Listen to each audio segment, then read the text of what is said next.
صرف ایک آیت کا عمل آپ کو اتنا امیر بنا دے گا کہ آپ سوچنے پہ مجبور ہو جائیں گے کہ اتنی دولت آئی کہاں سے، اتنا رزق میرے پاس کہاں سے آ گیا۔ صرف ایک آیت کا عمل کریں۔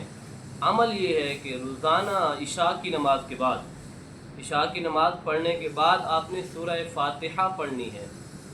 اعوذ باللہ من الشیطان الرجیم، بسم اللہ الرحمن الرحیم، الحمد للہ رب العالمین، الرحمن الرحیم، مالک یوم الدین۔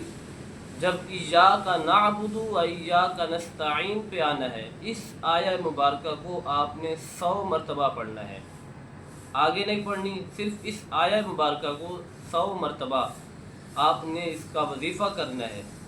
100 مرتبہ پڑھنے کے بعد پھر یہ صورت مکمل کریں، اس کے بعد آپ دعا مانگیں، انشاءاللہ العظیم اللہ تبارک و تعالی رزق کے دروازے آپ پر کھول دے گا۔